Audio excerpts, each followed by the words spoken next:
penyelidikan atau tangkap tangan yang sudah dilakukan oleh Kedeputian Penindakan.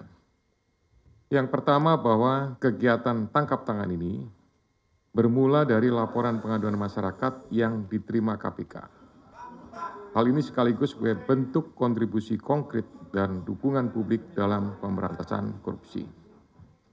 Dari informasi yang dihimpun tersebut, pada hari Rabu dan Kamis, tanggal 20 dan 21 Agustus, tim KPK kemudian bergerak secara paralel di beberapa lokasi di wilayah Jakarta dan mengamankan sejumlah 14 orang, yaitu Saudara IBM, selaku Koordinator Bidang Kelembagaan dan Personil ketiga tahun 2022 sampai dengan 2025. Kemudian GAH atau GAH, Koordinator Bidang Pengujian dan Evaluasi Kompetensi Keselamatan Kerja tahun 2022 sampai dengan saat ini.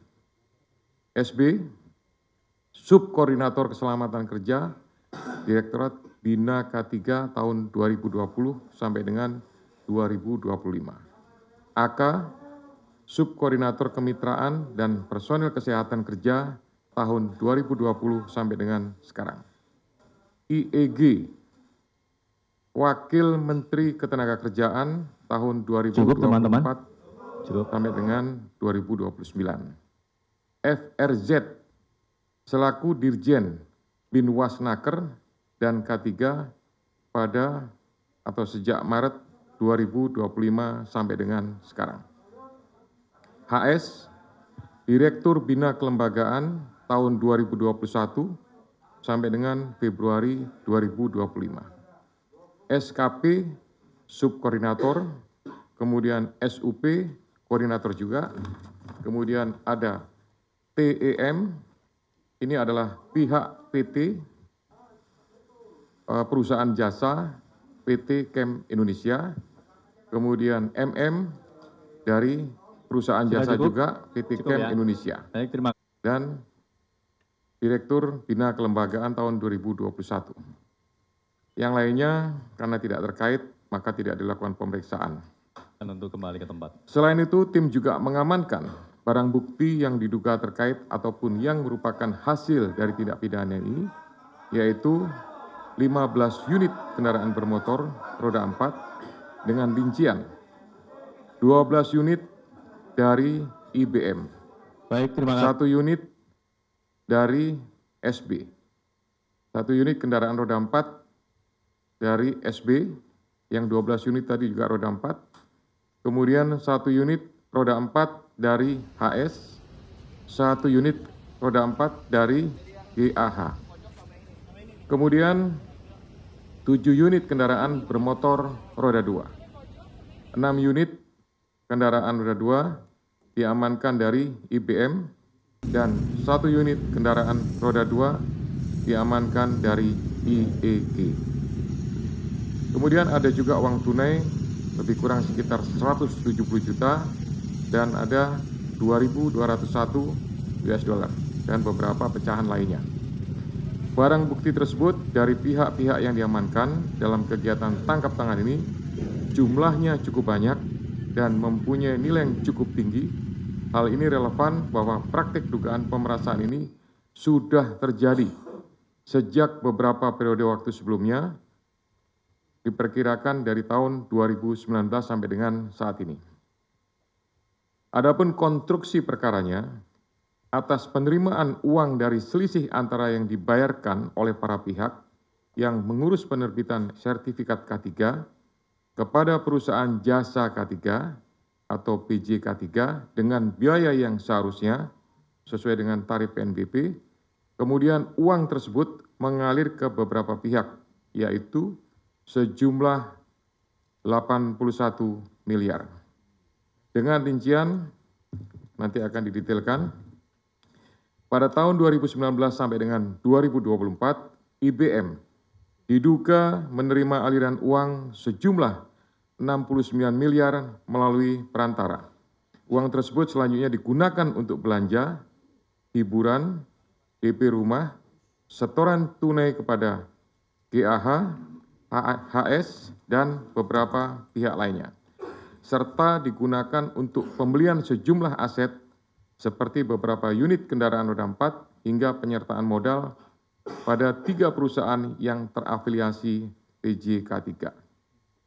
Kemudian GAH diduga menerima aliran uang sejumlah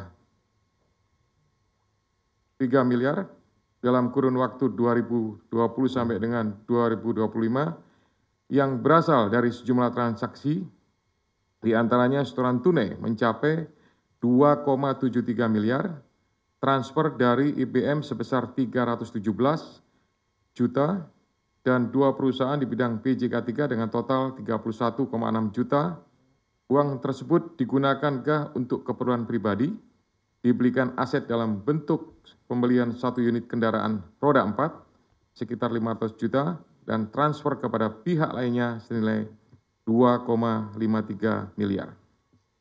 Kemudian SB diduga menerima aliran dana sejumlah 3,5 miliar pada kurun waktu 2020 sampai dengan 2025 yang diterimanya dari sekitar 80 perusahaan di bidang PJK3. Uang tersebut digunakan untuk keperluan pribadi, diantaranya transfer ke pihak lain, belanja, hingga melakukan penarikan tunai sebesar 291 juta. Kemudian AK diduga menerima aliran dana sejumlah 5,5 miliar pada kurun waktu 2021 sampai dengan 2024 dari pihak perantara. Kemudian sejumlah uang tersebut mengalir kepada pihak penyelenggara negara, yaitu IEG, sebesar 3 miliar pada bulan Desember 2024. Kemudian FAH dan HR sebesar 50 juta per minggu. HS lebih dari 1,5 miliar selama kurun waktu 2021 sampai dengan 2024, serta CFA berupa 1 unit kendaraan roda 4. Sehingga dalam perkara ini, pihak-pihak yang diduga menerima aliran uang dari PJK3 adalah IBM, kemudian KAH, SB, AK, IEG, FRZ, CFA, HS. KPK selanjutnya melakukan pemeriksaan secara intensif dan telah menemukan sekurang-kurangnya 2 alat bukti yang cukup. KPK kemudian menaikkan perkara ini ke tahap penyidikan dengan menetapkan 11 orang sebagai tersangka, yakni IBM, kemudian KAH, SB, AK, IEG, FRZ, HS, SKP, SUP, PEM, dan MM. KPK selanjutnya melakukan penahanan terhadap para tersangka untuk 20 hari pertama terhitung tanggal 22 Agustus sampai dengan 10 September 2025 di Rumah Tahanan Cabang KPK Gedung Merah Putih. Atas